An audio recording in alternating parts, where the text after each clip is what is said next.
You are Lord of Lords, you are King of Kings, the Almighty God, Lord of everything. You're Emmanuel, you're the great I am, you're the Prince of Peace. Who is the Lamb? You're my living God, you're my saving grace. You will reign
to the Lord of Lords and the King of Kings, to our loving Father, to our gracious God.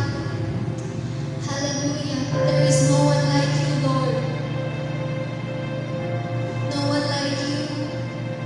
No one like you, Lord. No one like you. Walang ibang kaya magmahal sa amin ng ganito. Tanggapin po ninyo ang aming pagsamba, ang aming papuri, ang aming awit, O Diyos. This is what we want to offer to you. Our worship coming from the deepest part of our hearts.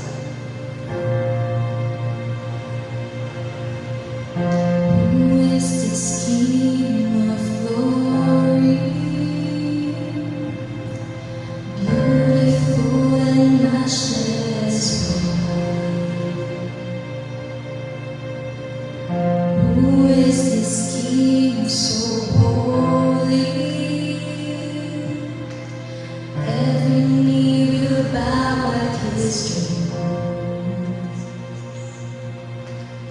Who is this King of glory? Beautiful and matchless one. Who is this King so holy? Every knee will bow at his throne. Jesus, Jesus, the Lamb of God, Savior and King. You alone are worthy of our praise forever. You alone are seated on the throne of heaven. Glorify you alone.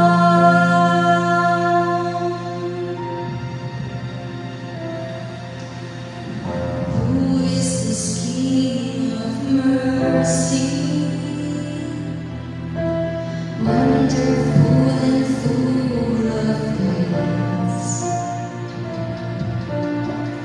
Who is this King so worthy? Nations fear and kingdoms praise. Who is this King of mercy?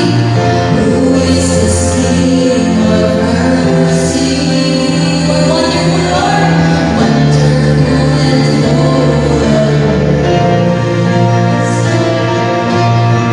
Who is this King so worthy? Nations fear and kingdoms praise. Jesus, you are the Lamb of God. Jesus, the Lamb of God, Savior and King. You alone are worthy of our praise forever. You alone are seated on the throne of heaven. Glorify you alone.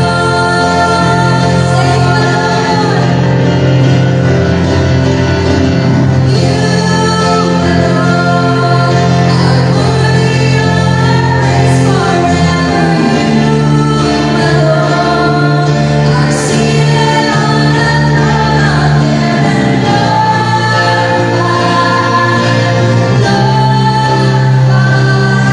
O Lord,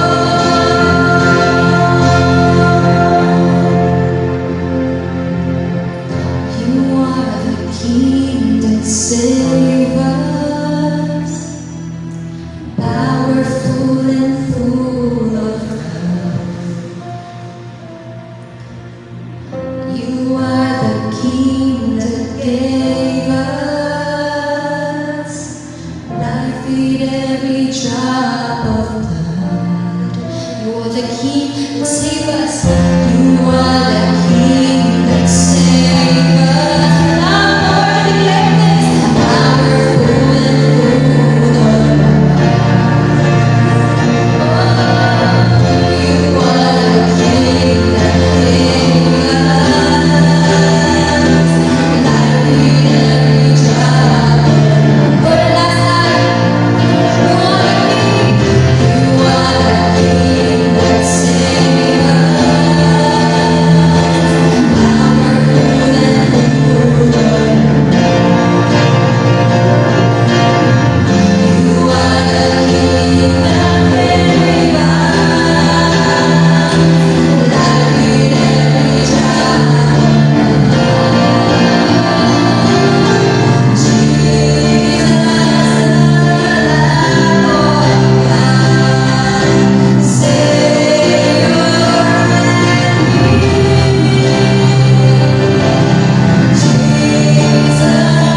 Panginoon. Kamusta na po kayo?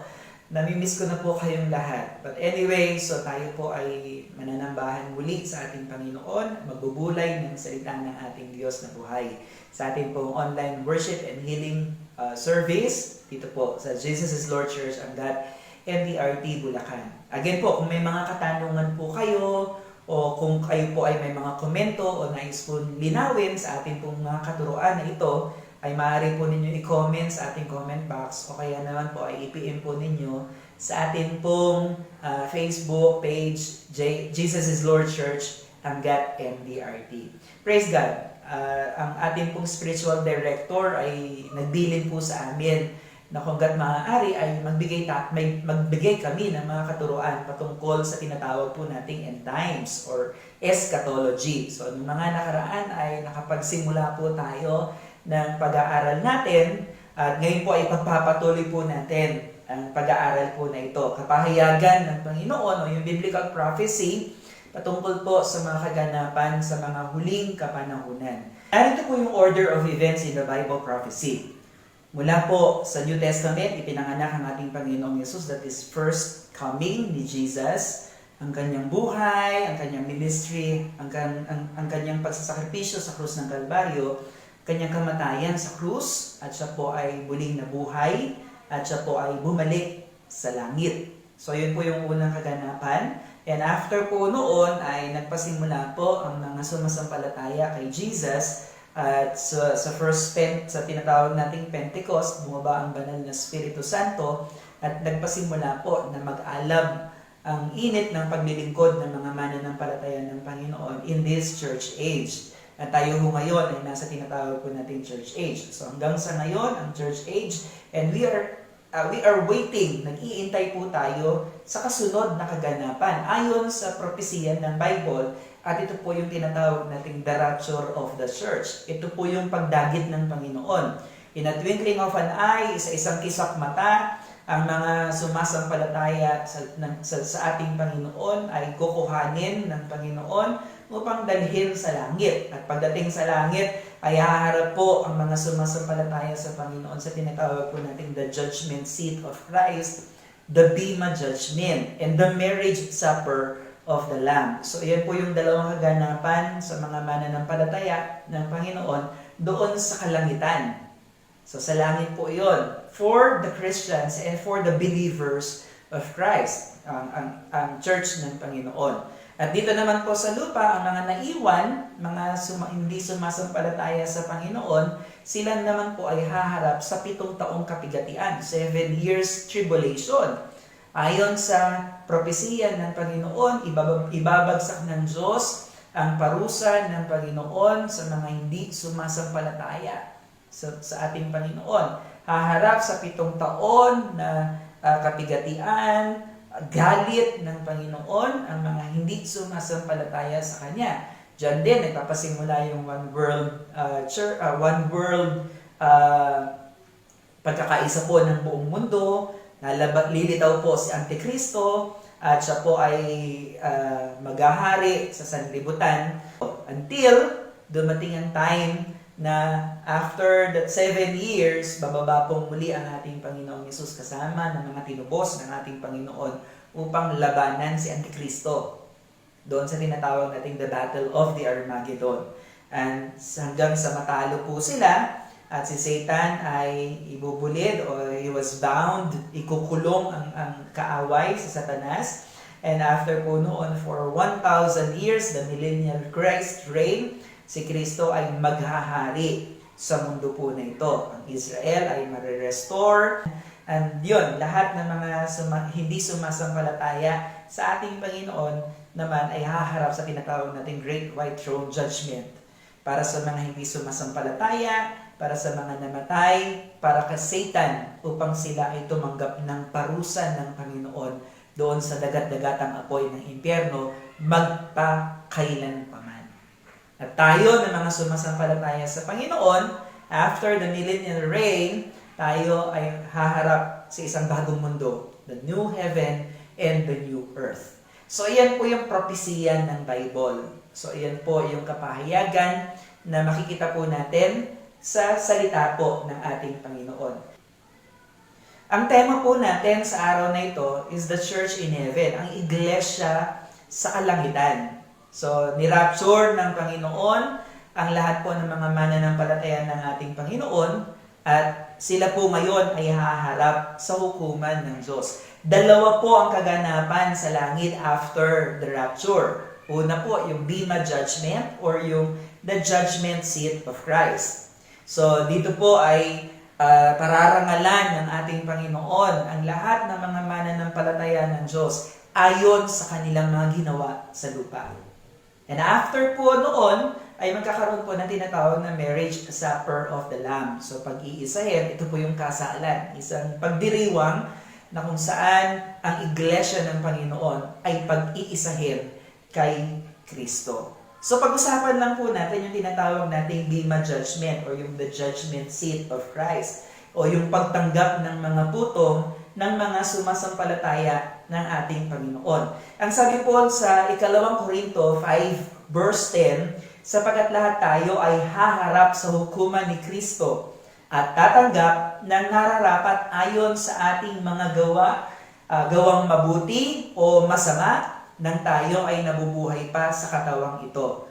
So, makikita natin sa mga talata po na ito, haharap tayo sa hukuman ng ating Panginoon at lahat ng mga ginawa po natin sa lupa. Ito po ay ipagsusulit natin sa harapan po ng ating Panginoon. Sabi rin po ng Romans chapter 14, 8-10, kung tayo'y nabubuhay pa para sa Panginoon, tayo'y mabubuhay. At kung tayo mamamatay para sa Panginoon, tayo mamamatay. Kaya nga, sa mabuhay o sa mamatay, tayo ay sa Panginoon. Sapagkat si Kristo ay namatay at muling nabuhay upang maging Panginoon ng mga patay at ng mga buhay. Ngunit ikaw, bakit mo hinahatulan ang iyong kapatid? At ikaw naman, bakit mo hinahamak ang iyong kapatid? Sabi ko sa dulo, tayong lahat ay haharap sa hukuman ng ating Panginoon. So, yung tinatawag nating Bema Judgment. Ang Bema Judgment, hindi ho ito yung na tayo ho ay haharap sa hukuman ng Panginoon at sasabihin natin, makikita yung kasamaan natin o yung kamalian natin. Hindi po. Hindi rin po ito para parusahan tayo sa mga nagawa nating kasalanan. Kasi nga ho, tayong lahat ay tinubos ng banal na dugo ng ating Panginoon. Tayo ho ngayon ay ni-rapture ng Diyos at nasa langit na. So, hindi po ito paghatol sa atin ayon sa kaparusahan o sa mga ginawa po nating masama, kung hindi ayon sa mga ginawa ho nating kabutihan para sa Panginoon. So, ang judgment seat o yung Bema Judgment, ito po ay paghatol ng Panginoon upang sa gayon matukoy kung ang isang mananampalataya ng Panginoon ay naging matapat na katiwala ng Diyos. Kapatid, ikaw ba'y mabuting katiwala ng Panginoon sa lahat ng mga bagay na ibinigay sa atin ng Diyos o ipinagkatiwala ng Panginoon? Ito'y talento, kakayahan, salita ng Diyos na ibinahagi natin sa iba't ibang mga kaganapan sa buhay natin. Tayo ba ay naging mabuting katiwala ng Panginoon? Ito yung paghuhusga ng Diyos sa atin sa Bema Judgment. 1 Corinthians chapter 4 verse 2. Ang mananampalataya ay hahatulan ayon sa kanyang mga gawa. Sisiyasatin ng Panginoon ang kanyang mga lingkod sa kanilang paggamit ng 1, 2 o 5 talento na kanyang ipinagkatiwala sa atin. So, matapos po ang lahat ng ito, so tayo ho ay haharap sa hukuman ng Panginoon. At sa hukuman po na yun, ay matutukoy ba ng Panginoon yung ginawa nating katapatan sa Diyos sa lahat ng mga bagay na ipinahiram ng Panginoon sa atin. Again, hindi po ito yung paghatol sa kasalanan natin. Dahil ang sabi po ng Bible, kinalimutan na ng Panginoon ang lahat ng kasalanan at kasamaan. Ang judgment seat ng Panginoon o yung Bema Judgment, ito po ay ang paghatol ng Panginoon ayon sa katapatan natin sa paglilingkod sa Diyos. Hahatulan tayo sa Bema Judgment. Ang lawak po ng paghatol ng ating Panginoon. Una po, ang ating mga gawa ay hahatulan. So yung mga bagay na ginawa natin, sabi po ng 1 Corinthians chapter 10:13, makikilala ang uri ng gawa ng bawat isa sa araw ng paghuhukom. Sapagkat mahayag sa pamamagitan ng apoy kung anong uri ang ginawa ng bawat isa. So yung mga ginawa ho natin, yung paglilingkod natin na ginawa sa mundo ho na ito, ay ipagsusulit natin sa harapan ng ating Panginoon. Marami pa mga talata sa Bible na ipinapakita po na ang Diyos sa Bema Judgment o sa Judgment Seat of Christ, hahatulan tayo ng Panginoon ayon sa mga ginawa ho natin sa mundo po na ito. So yung una, sa mga kilos natin, sa paglilingkod natin, sa iba't ibang gawain natin, tayo po ba ay naging matapat sa Panginoon? Matthew 16 verse 27, sapagkat darating ang anak ng tao, nakasama ang kanyang mga anghel at taglay ang dakilang kapangyarihan ng kanyang ama. At sa panahong iyon, gagantimpalaan niya ang bawat tao ayon sa ginawa nito. May gantimpala ang Panginoon para sa mga iglesia ng Panginoon nang naaayon sa ating mga ginawa. Para ho ba yun sa eskwelahan? Ang Bema Judgment, ito po yung recognition day. Sisilipin, sa buong taon na tayo ho ay nag-aral, ano ba ang mga ginawa mo? Naging mabait ka ba? Naging masunurin ka ba? Most obedient. Naging leader ka ba? Leadership award. So iba't iba mga award na parangal ng Panginoon ayon sa ginawa natin sa mundo po na ito. So again, tanong ko sa atin, kamusta po yung mga trabaho natin? Ginagawa ba natin ang iba't ibang bagay ayon sa kaluwalhatian ng ating Panginoon? Nagagawa ba natin na magbigay ng karangalan sa Panginoon sa lahat ng aspekto ng buhay natin? Sa talento na ibinigay ng Diyos, huhusgahan tayo ng Panginoon. Ginamit mo ba yung talento na yan para magbigay ng karangalan sa ating Panginoon? Again, gagantimpalaan niya ang bawat tao ayon sa ginawa nito. Ephesians 6:7, maglingkod kayo ng masaya, ang kalooban na parang sa Panginoon kayo naglilingkod at hindi sa tao. Sapagkat alam ninyong gagantimpalaan ng Panginoon ang bawat mabuting gawa ninuman, maging siya man ay alipin o malaya. Again, gagantimpalaan ng Panginoon ang mabubuting gawa ng bawat isa po sa atin. So sa Bema Judgment, nakapila tayo para tumanggap ng parangal ng Panginoon sa lahat ng mga ginawa natin sa mundo po na ito. Amen po ba? So, kamusta po? Nawa po at ang panalangin ko, ang lahat ng mga bagay na ginagawa po natin ay nagbibigay ng parangal sa harapan po ng Panginoon. Hahatulan din po ng Panginoon ang ating pong pag-iisip. Sabi po ng Jeremiah chapter 17 verse 10, akong si Yahweh ang sumisiyasat sa isip at sumasaliksik sa puso ng mga tao. Gagantimpalaan ang bawat isa ayon sa kanyang pamumuhay at gagantimpalaan ayon sa kanyang ginagawa. Kasama po ang iniisip natin. So kaya ho, isipin natin kung ano ang kalugod-lugod sa Panginoon, kung ano yung nararapat, kung ano yung mabuti. At magbibigay ng karangalan, kaluwalhatian sa ating Panginoon. Kasama sa hahatulan ng Diyos ang anumang mga bagay na inisip natin. Pangatlo po, hahatulan din ng ating Panginoon ang ating mga salita. Paraan kung paano tayo namuhay, paraan kung paano tayo nag-isip, paraan kung paano tayo nangaral o nagpahayag ng mga salita natin. Sabi ng Matthew chapter 12, mabuti ang sinasabi ng mabuting tao sapagkat puno ng kabutihan ng kanyang puso. Masama naman ang sinasabi ng masamang tao sapagkat puno ng kasamaan ang kanyang puso. Tandaan ninyo sa araw ng paghuhukom, pananagutan ng tao ang bawat walang kabuluhang salitang sinabi niya. So lahat po pala ng pananalinaho natin, pawawalang sala ka o parurusaan ka, batay sa iyong mga salita.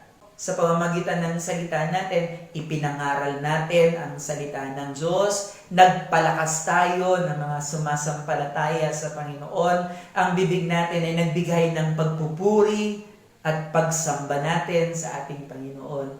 Tayo ho ay pararangalan ng Diyos dahil ginamit natin ang ating salita ayon sa kalooban ng Panginoon. Pang-apat, hahatulan din po sa Bema Judgment ang ating mga lihim.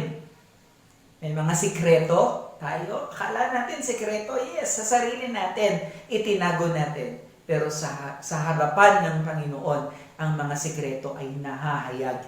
Romans 2 verse 16, ayon sa magandang balitang aking ipinapangaral, gayon ang mangyayari sa araw na ang mga lihim ng mga tao ay hahatulan ng Diyos sa pamamagitan ni Kristo Jesus.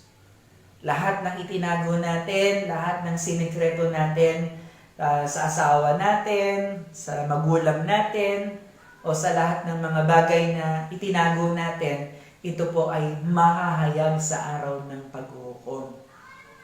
Pararangalan ng Diyos kung tayo po ay naging mabuti sa harapan ng Panginoon. Hatulan din ng Panginoon sa Bema Judgment ang ating mga motibo. 1 Corinthians chapter 4 verse 7, malalantad ang mga bagay na natatago sa kadiliman at mahayag ang mga lihim na hangarin ng bawat isa. Kamusta po tayo kapag tayo po ay naglilingkod sa Diyos? Ano ang motibo natin? Tayo ba'y aawit kasi gusto natin na makilala tayo, matanyag tayo? Hey, pastor, magbibigay ako ng malaki para yung pangalan ko, makilala ko ng maraming tao. Mahayag ang mga maling motibo.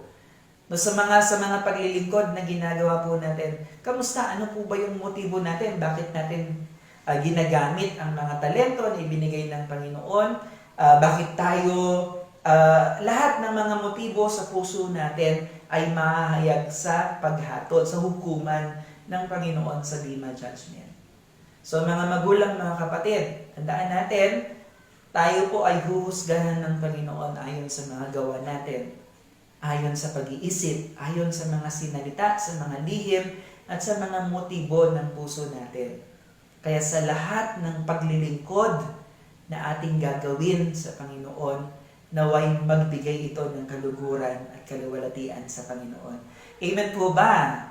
Amen po ba? So, palakpakan nga po natin ang ating Panginoon. Praise the Lord. So, ngayon po, papaano tayo hahatulan ng Panginoon? Ano pong paghahatol ang gagawin ng Diyos sa mga sumasampalataya sa ating Panginoon? Basahin lang po natin. Sabi po ng 1 Corinto 3 verse 10 to 15, ayon sa kagandahang loob ng Diyos sa akin, ay nilalagay ko ang pundasyon tulad ng isang mahusay na tagapagtayo. Iba naman ang nagpapatuloy sa pagtatayo ng gusali, ngunit dapat maging maingat ang bawat nagtatayo sapagkat wala ng ibang pundasyon na maaaring ilagay maliban sa nailagay na walang iba kundi si Kristo Jesus, Hesus Kristo. May nagtatayo na gumagamit ng ginto, tila, at mahalagang bato. Mayroon naman gumagamit ng kahoy, damo o dayami. At makikilala ang uri ng mga gawa ng bawat isa sa araw ng paghuhukom sapagkat mahayag sa pamamagitan ng apoy kung anong uri ang ginawa ng bawat isa. Purihin po ang Panginoon. Sabi po sa 1 Corinthians chapter 3, makikita natin sa paghahatol pala ng ating Panginoon, ipaparaan tayo sa apoy. Ipararaan tayo sa apoy ng ating Panginoon at malalaman ano bang uri ng kasangkapan ang ating ginamit. Ano bang uri? Ito ba ay nasunog? Ang mga motibo natin sa paglilingkod nung ipinaraan sa apoy ay nasunog. Ang pag-awit natin, ang paglilingkod natin, ipinaraan sa apoy, ito ba ay nasunog? Anong uri ng kasangkapan o ng kagamitan ang ating ginamit o materyales sa pagtatayo ng paglilingkod natin sa ating Panginoon. Sa paghahatol ho ng Diyos, may dalawang uri ng materyales ang ginamit po dito. Yung una po, yung mga bagay na hindi nasusunog ng apoy. Ito po yung ginto, pilak, o yung mga mahalagang bato. Sa paglilingkod natin sa Panginoon, nawa po, dito tayo para walang masayang na mga bagay na ginagawa po natin para sa Panginoon. O doon po sa pangalawang uri, yung tinatawag nating nasusunog sa apoy. Ipinaraan sa apoy, pero dahil mali ang motibo mo, nasunog. Bakit po? Yari sa hugon, yari sa kahoy, yari sa pinaggapasan. So, nasaan anong uri ng materyales ang ginagamit natin sa paglilingkod natin sa Diyos? Balikan natin. Una, yung hindi nasusunog sa apoy. Ito yung ginto, pilak o mga mahalagang bato. Ito po yung mga bagay na matuwid sa harapan ng Panginoon, malinis at dalisay na buhay. Ito po yung mga bagay na ginawa natin ng may katapatan, hindi lamang sa harapan ng tao, kundi sa harapan ng Diyos. Buhay na lipos ng pananampalataya, puno ng pananampalataya sa Diyos, pananampalataya kay Kristo, pananampalataya sa Biblia. Buhay na puno ng pag-ibig o tunay na pagmamahal. Ito po yung pag-ibig na binabanggit sa 1 Corinthians chapter 13. Pag-ibig ng Diyos at pag-ibig natin sa tao. So pag pinaraan po yan, kapag tunay ang pag-ibig natin, ito po ay lalabas na busilak na ginto, pilak at mga mamahaling mga bato. O kaya naman po ay ang pagtitiis, pagtitimpi natin, maging kalugod-lugod at kapuri-puring katangian ng ating Panginoon. O kaya naman po yung kahinahunan natin, kababaan loob na hinuhubog ng Diyos ayon sa wangis ng ating tagapagligtas, ang ating Panginoong Yesus. Ang lahat ng mga bagay na ginawa po natin na mayroong katwiran, katapatan, pananampalataya, puno ng pag-ibig, pagtitiis, kahinahunan, o yung bunga ng Espiritu ng ating Panginoon, kapag ito po ay naparaan sa apoy, hindi po ito masusunog at hindi po ito matutupo. Maglingkod tayo ng puno ng katwiran, ng katapatan, ng kalughuran sa ating Panginoon. Yung pangalawa naman po, yung nasusunog sa apoy o sa kahoy. Ito po yung kahoy, kugon, o yung mga pinaggapasan. Ito po yung lahat ng uri ng kasamaan. Lahat ng uri ng kasamaan, kasalanan, mga pandaraya, panloloko, pagsuhol, na karaniwan sa sanlibutan, ngunit kasuklam-suklam sa ating Panginoon. Lahat ng uri ng panlilinlang, pandaraya, na madaling masunog. Kasama na rin po dyan yung pagpapahalaga sa sarili o yung pride, pita ng laman o yung mabubuting bagay naman na ginagawa po natin, kaya lang may maling motibo. So ito po yung mga bagay na ginawa natin pagkatapos pinaraan sa apoy, kahoy pala. Kaya sunog. Kugon pala, sunog. Wala natira. So, ang lahat ng mga bagay na ito ay hindi magbibigay ng kaluguran, kaluwalhatian sa ating Panginoon. Mga magulang, mga kapatid, sa bawat araw na dumarating sa buhay natin, ang gawa, pag-iisip, salita, mga lihim at motibo ay iayon natin sa kung ano yung kaluguran, kaluwalhatian ng ating Panginoon.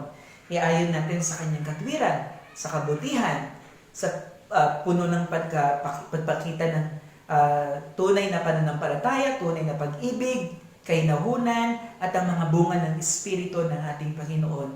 Upang pagdating natin at pagharap natin sa hukuman ng ating Panginoon, makitang tunay na materyales ang ginamit natin sa paglilingkod na ito.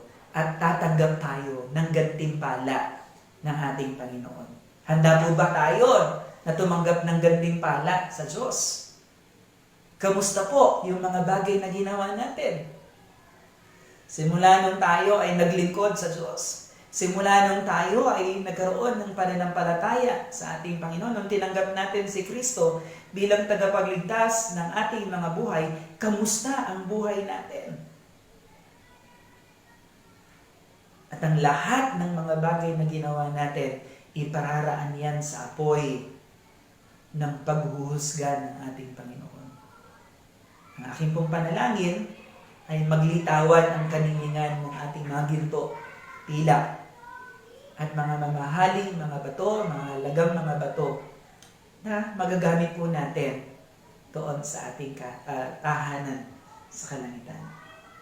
Nais ng Diyos na tayo po ay gantimpalaan ng Panginoon. Ang Bema Judgment o yung Judgment Seat of Christ, ito po ay ang pagkakaloob ng Panginoon ng mga gantimpala at mga kaluwalhatian sa hinaharap.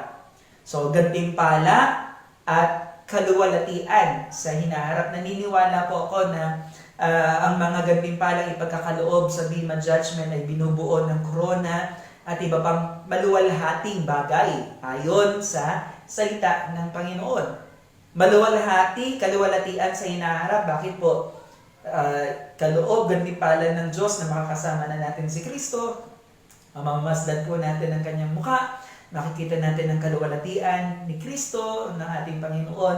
Maghahari tayo, kasama natin si Kristo at tayo po ay magiging tagapagmana ng lahat ng mga bagay ukol ayon sa ating Panginoon.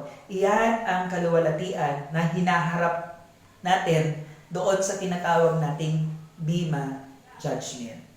Ngayon naman, pag-usapan naman po natin yung tinatawag na gantimpala ng Panginoon o yung gantimpalang korona ng Diyos na ibibigay ng Panginoon sa mga sumasampalataya sa Kanya. Ang Diyos ay may nakalaan. Sabi ko nga, ang Bema Judgment ay ang pagre-reward, paggagantimpala ng Panginoon sa mga bagay na ginawa natin. Sa mga gawa, sa pag-iisip, sa salita, sa motibo o sa mga lihim natin. Ang lahat ng ito ay sisilipin ng ating Panginoon at gagantimpalaan tayo ng Panginoon ayon sa mga ginawa po natin. Ang una na rin po dito na gantimpala o yung korona na ibibigay sa atin ng Panginoon ay ang korona para sa mga tagapag-akay ng kaluluwa. The crown of rejoicing, the soul winner's crown. Kung tayo po ay nag-aakay ng mga tao sa paanan ng ating Panginoon upang makarinig sila ng salita ng Diyos, tayo po ay tatanggap ng koronang ito, tagapag-akay ng kaluluwa. 1 Thessalonians chapter 2 verse 19, sapagkat ano ang aming pag-asa o katuwaan o putong na ipinagmamapuri, the crown of rejoicing.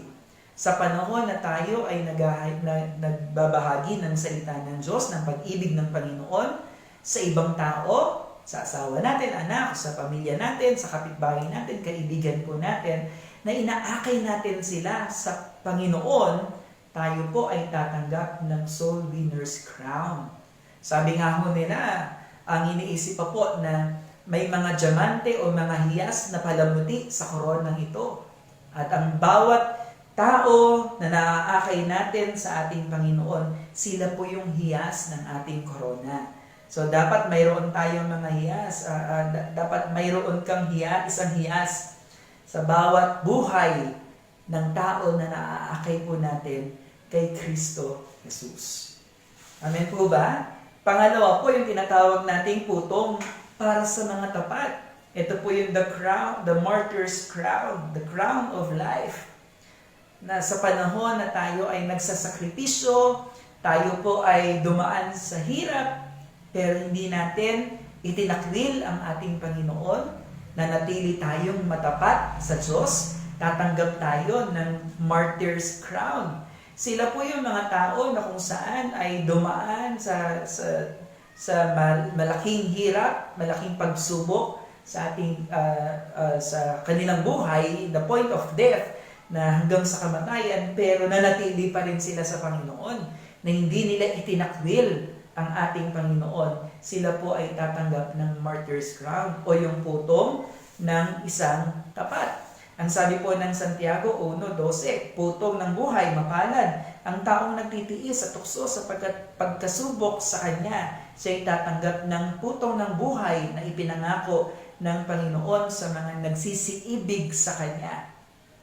So, martyr's crown, na ikaw ay naging martir, nagsakripisyo ng buhay mo, nahirapan ka, may testing, may tribulation, or even at the end ng physical death para sa ating Panginoon, tiniis mo ang lahat ng iyon, tatanggap ka ng putong, ng isang putong para sa mga tapat. The martyr's crown or the crown of life. Pinagtiisan natin ang tukso, na pagtagumpayan natin ang masama. Bakit? Pag-ibig natin kay Kristo. Sabi po ng Revelation chapter 2 verse 10, magtapat ka hanggang sa kamatayan at bibigyan kanya ng putong ng buhay, that is the crown of life. Dami na po natin na pagdadaan ng hirap. For the sake of Christ, magpapatuloy pa rin tayo sa Panginoon. Ang daming nagpe-persecute sa atin, ang daming sinasalitaan tayo ng hindi maganda, pero manatili pa rin tayong matapat hanggang sa kamatayan at tatanggap tayo ng putong ng buhay. Putong ng para sa mga taong matapat. Amen po ba? Walang susuko. Fighting. Patuloy pa rin tayong babangon, magtitiwala sa Panginoon sa kabila po ng mga hirap pinagdadaanan natin sa buhay. Number 3 is the crown of glory. Ang putong para naman sa mga tunay na pastor. That is the crown of glory. 1 Peter chapter 5 verse 4, putong ng kaluwalhatian. The crown of glory. Sabi po ng 1 Peter chapter 5 verse 4, pagkahayag ng Pangulong Pastor ay magsisitanggap kayo ng di nasisirang putong ng kaluwalhatian. Para po sa mga tagapaglingkod ng ating Panginoon na nangaral ng salita ng Diyos, nangalaga ng mga tupa ng ating Panginoon, para sa mga matapat na pinagkatiwalaan ng Diyos ng kanyang mabuting salita, para sa mga matatanda ng iglesia, sa mga pastor, misyonaryo, mga guro, mga Bible teachers, na patuloy na nangangaral at nagdidisipulo ng mga mananampalataya ng Panginoon. Ang maluwalhating korona ay ating matatanggap. Sa pagparito ng ating pastol, ng ating pinunong pastol, tayo po ay tatanggap ng crown of glory. Praise the Lord for that. Magpapatuloy na nangangaral, magpapatuloy na magpapahayag ng salita ng ating Panginoon. Pangangalagaan natin ang mga kawan na ipinagkatiwala ng Panginoon sa atin. Ang mga members, mga life group leaders, maaaring kasama po dyan sa crown of glory. Kung tayo po ay nangangalaga at nagdidisipulo ng mga mananampalataya ng Panginoon, tatanggap tayo ng crown of glory. Amen po ba? And number 4, ang putong para sa mga tinubos o yung putong ng ginto, the crown of righteousness. Ang korona ng pagiging matuwid, ang korona ng katuwiran ng ating Panginoon, o ang putong para sa mga tinubos, lahat tayo ay tatanggap. Revelation 4 verse 4, nakita kong nakaupo ang 24 na matatanda at nadaramtan ng mapuputing damit, at sa kanilang mga ulo ay may mga putong na ginto. Hindi lamang po mga hari o mga reyna dito sa lupa ang may korona, kundi lahat ng mga tinubos ng dugo ng ating Panginoon, tatanggap tayo ng crown of righteousness. Ang putong para sa mga tinubos ng ating Panginoon. Purihin ang ating Panginoon sa mga gantimpalang nakalaan, inilalaan ng Panginoon sa atin. Naway manatili tayo sa Diyos. Manatili tayo habang inaantay natin ang tinatawag na rapture of the church. Manatili po tayo na naglilingkod sa ating Panginoon. Manatili po tayo na sumusunod sa kagustuhan at kalooban ng Panginoon sa ating buhay. Marami pa po tayong dadanasin na mga kapigatian, pagsubok, testing sa ating buhay. Pero huwag tayong mawawala sa Diyos.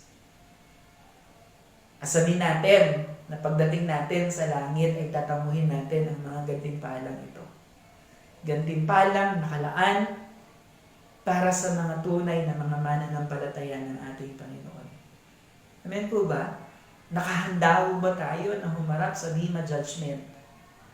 Kung sakasakali po na mag-rapture, una, kung tayo ay makasama sa kalangitan o makasama sa rapture of the church, nakahanda po ba tayong humarap sa Bema Judgment upang subukan, upang siyasatin ang lahat ng mga bagay na ginawa nating paglilingkod sa ating Panginoon? Paano po tayo magiging handa para sa Bema Judgment ng Panginoon? Una na po, sa pamamagitan ng palagian na pakikipagmihing natin sa ating tagapagligtas, ang ating Panginoong Yesus, magpasiyasat palagi ng buhay sa lahat ng ating mga kasalanan, mga nagagawang kasalanan, sa salita, sa mga gawa, sa motibo, sa mga lihim na itinatago natin, hingin natin ang kapatawaran ng Panginoon sa pamamagitan ng maraming panalangin, maraming pagbubulay ng salita ng Diyos, at sa pamamagitan ng palagiang pakikinig sa banal na spirito ng ating Panginoon, ay tatamuhin natin ang buhay na kaloob ng Panginoon para sa atin. At sa pagharap natin sa hukuman ng Panginoon, naniniwala tayong hindi mawawalan ng kabuluhan ang lahat ng mga ginawa natin sa mundo po na ito. Mga magulang, mga kapatid, ang hamon ng katapatan ang kailangan na lagi po nating isapuso sa panahon po na ito. Ang sabi po ng Revelation 3 verse 11, ako'y dumarating na madali, panghawakan mong matibay ang nasa iyo at upang huwag kunin ng sino man ang iyong putong. Manatili po tayong matapat sa Diyos hanggang sa wakas dahil alam natin, posible na matamo po natin yung koronang inilalaan ng Panginoon para sa ating lahat. Nawa po'y umani tayo ng mga putong na ito at habang tayo po ay nasa buhay na iniintay ang ikalawang pagbabalik ng ating Panginoon, magpatuloy po tayo wala haling sa ating Panginoon. Si Kristo Jesus, ang ating Panginoon. Purihin.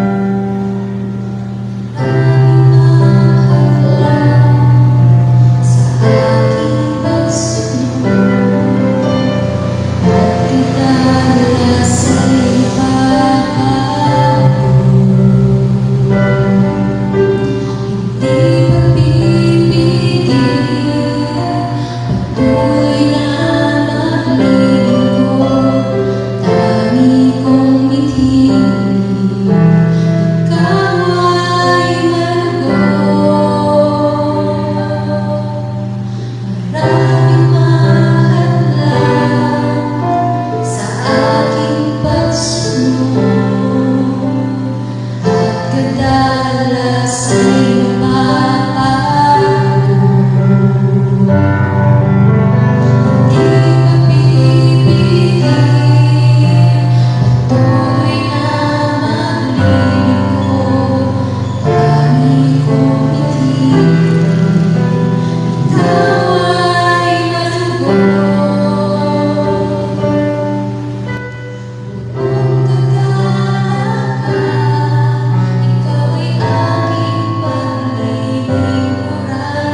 Basta't ikaw, Jesus, ikaw ang gantimpala ko.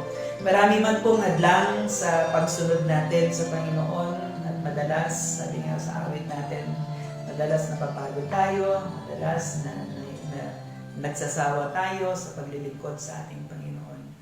Pero mga magulang, mga kapatid, kung nais po nating tanggapin ang mga putong ng buhay, nais po nating tanggapin ang gantimpala ng ating Panginoon, magpatuloy tayo sa buhay na ito.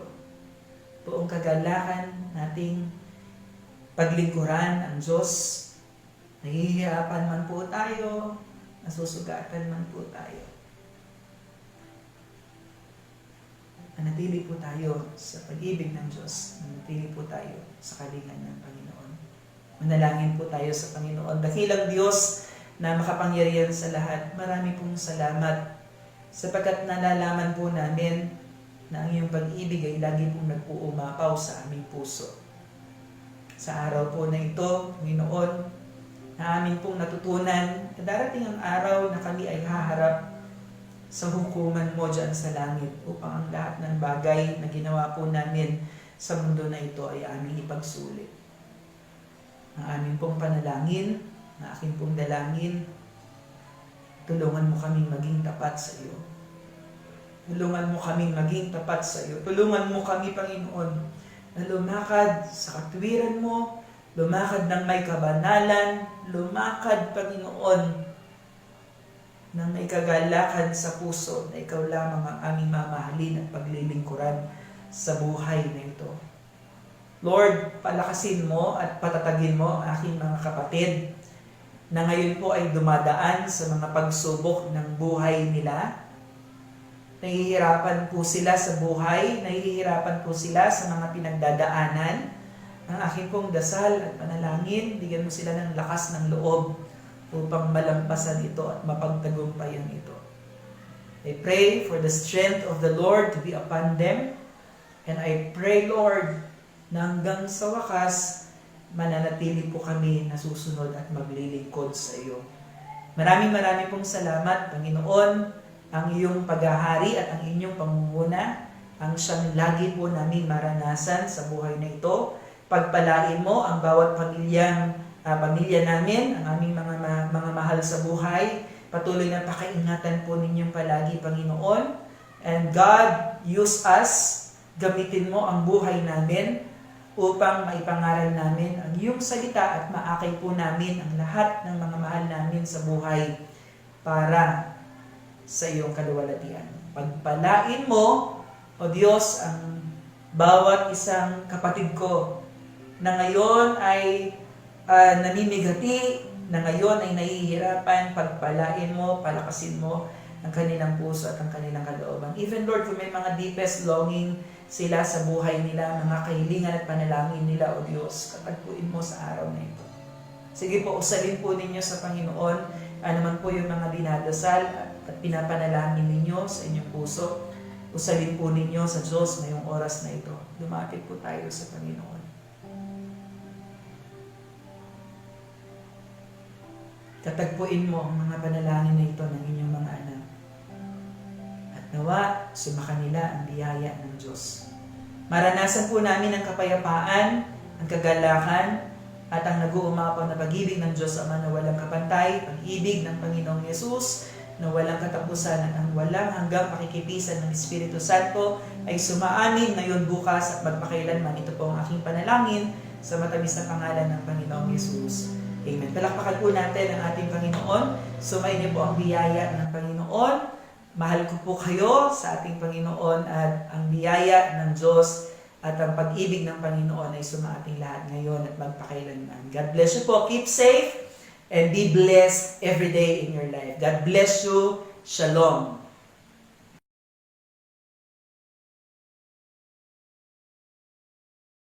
Praise the Lord. Sa oras po na ito ay purihin ng Panginoon. Tayo pindarako sa gawain pa rin ng pagsamba. Ito po yung ating pagkakaloob o paghahandog sa Diyos.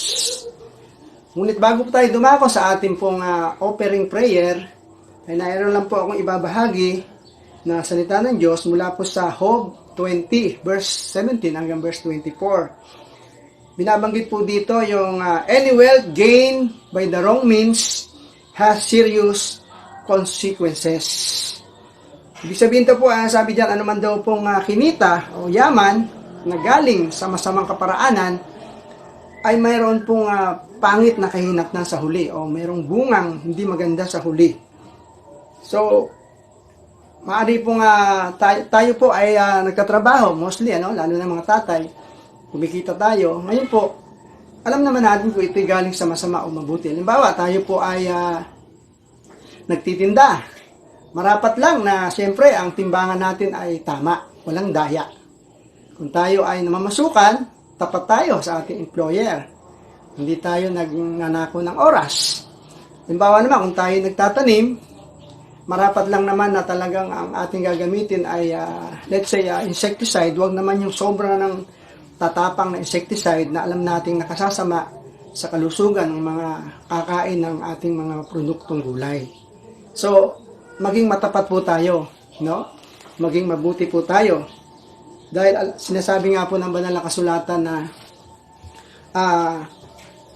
how much better to be honestly poor than questionably rich. Hamak na mainam daw po ang mahirap na tapat kaysa mayamang di naman maipaliwanag kung saan nagbuhat, no, yung yaman niya. So, purihin ng Panginoon. At isa rin pong binabanggit yan na maligaya ang taong di sinusumbatan ng kanyang budhi dahil ginagawa niya ang tama. Sa Roma 14 verse 22 letter B. Ayan, purihin ang Panginoon. Sa oras na ito, tayo po'y darakos sa ating pagbibigay. At bago po yun, tayo po'y mananalangin sa oras na ito. Sige po, ating pong hawakan yung ating pong mga kaloob sa Panginoon sa oras na ito. Tayo po ay magpasalamat sa Diyos na binigyan tayo ng pagkakataong maghandog sa Kanya. Tayo po yung mukha, tayo po yung manalangin. O dakilang Diyos, amang makapangyarihan sa lahat, na nagbibigay ng lahat ng pagpapalang ito para sa amin. Salamat, kami po ay pinagkatiwalaan mo ng lahat ng bagay na ito. Aming pong panalangin, kami maging tapat na katiwala ng mga pag-aari mong ito. Salamat po, magawa namin ang mga bagay na laging tama, maging sa aming paghahanap buhay, Panginoon. Sa gayon, ikaw ay malugod sa amin. Sa oras na ito, narito po ang aming mga kaloob na hiyahandog sa iyong gawain. Panginoon, tanggapin mo at patuloy na gamitin kung saan ay lumawak ang gawain mo. Patuloy na maipangaral ang iyong salita at maligtas ang marami pang kaluluwa. Panginoon, salamat po sa iyong mga anak na matapat na nagbibigay sa iyo. Pagpalain mo naman sila, pagpalain mo kami, yamang ito ang iyong pangako. Panginoon, salamat. Bigay naming buong buo ang aming mga handog at aming mga ikapo upang matugunan ang pangangailangan sa iyong templo.